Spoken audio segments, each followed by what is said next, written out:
Olá, estamos iniciando o programa Saber Direito Responde. Meu nome é Renato Saraiva, eu sou professor de Direito do Trabalho e estou aqui para responder os e-mails enviados para saberdireito@stf.jus.br quando da nossa aula que envolveu o tema Fundo de Garantia, Estabilidade e Greve. Então, hoje nós vamos aqui nesse programa Saber Direito Responde responder às dúvidas dos alunos, dos nossos telespectadores.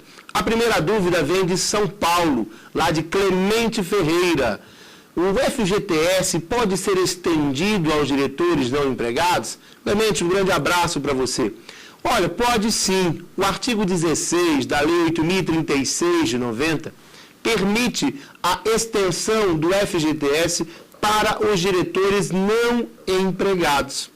Claro e evidente que o grande objetivo da criação do Fundo de Garantia por Tempo de Serviço foi a sua aplicação aos trabalhadores empregados, para que sirva como um fundo de indenização a ser utilizado pelo trabalhador em determinadas situações, principalmente quando ele é dispensado imotivadamente, principalmente quando ele é dispensado sem justa causa. Claro que existem outras possibilidades de saques, conforme nós vimos na aula número 1 do programa Saber Direito, mas é evidente que houve o artigo 16 da Lei 8.036 de 90, trouxe a possibilidade da extensão desse direito, do recolhimento do FGTS, aos diretores não empregados. Justamente por quê? Para estimular que esses diretores permaneçam trabalhando na empresa. Hoje, em função da evolução, do mundo empresarial, do mundo capitalista, há uma disputa muito grande entre as empresas pela utilização desses diretores. Então, há uma concorrência, os diretores toda hora estão recebendo muitas propostas interessantes. Então, a forma dele receber, dele ter direito também ao FGTS, é uma forma de estimular que esse diretor não empregado também permaneça na empresa. Então, o artigo 16, de fato, Clemente, o artigo 16 da Lei 8.036 de 90 permite a extensão do FGTS ao diretor não empregado. Vamos à segunda pergunta?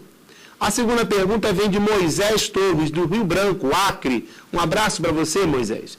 A pergunta é a seguinte: a indenização compensatória prevista no artigo 7º, inciso 1º da Constituição Federal de 88 já foi regulamentada? Moisés, essa indenização compensatória prevista no artigo 7º, inciso 1º, ainda não foi regulamentada. De fato, o artigo 7º, inciso 1º da Constituição Federal de 88, fala na indenização compensatória para os casos de dispensa arbitrária ou sem justa causa.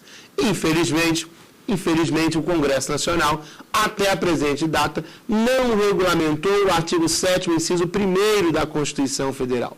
Ainda não foi criada a indenização compensatória para os casos de dispensa arbitrária ou sem justa causa. Neste caso, como fica o trabalhador que for dispensado arbitrariamente ou sem justa causa? O próprio artigo 10.2 do ADCT estabelece, a ADCT, ato das disposições constitucionais transitórias, da Constituição Federal de 88, estipula que enquanto não for regulamentado o artigo 7º, inciso 1º da Carta Maior, a indenização devida ao trabalhador que for dispensado arbitrariamente ou sem justa causa será a multa de 40% do Fundo de Garantia por Tempo de Serviço.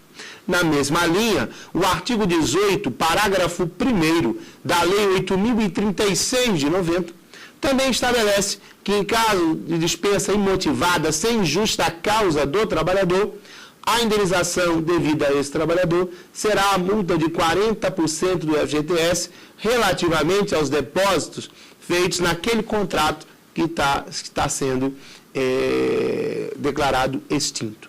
Ok, Moisés? Então, realmente, a indenização compensatória do artigo 7º, inciso 1º da Constituição Federal, lamentavelmente, diga-se de passagem, ainda não foi regulamentado pelo Congresso Nacional, aplicando-se a esses trabalhadores que forem dispensados sem justa causa ou arbitrariamente, a multa de 40% do FGTS. É o que se extrai do artigo 10, inciso 2º do ADCT, ato das disposições constitucionais transitórias, e também do artigo 18, parágrafo 1º da Lei 8.036 de 90. Vamos para mais uma pergunta do nosso telespectador? A pergunta vem de Adélia Visconde, de Feira de Santana, Bahia. Adélia, um grande abraço para você. Vem a pergunta: membro do Conselho Fiscal do sindicato tem estabilidade? Olha, nós já sabemos e vimos isso na nossa segunda aula do programa Saber Direito, quando falamos da estabilidade do dirigente sindical, que o artigo 8º, inciso 8º da Constituição Federal de 88 e o artigo 543, parágrafo 3º da CLT, estabelece que o dirigente sindical, titular e suplente, desde o registro da candidatura e, se eleito, até um ano após o final do mandato, tem estabilidade no emprego. Ele só pode ser dispensado se cometer falta grave previamente apurada por uma ação judicial denominada de inquérito para apuração de falta grave.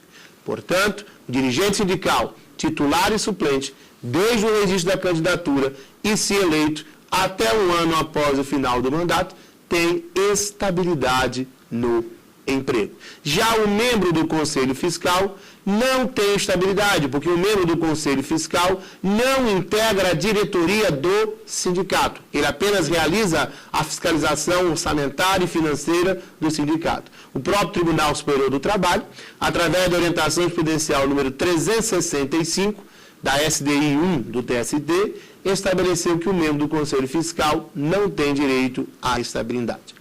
Vamos a um pequeno intervalo e já voltamos, continuando a responder as dúvidas enviadas para o e-mail saberdireito@stf.jus.br.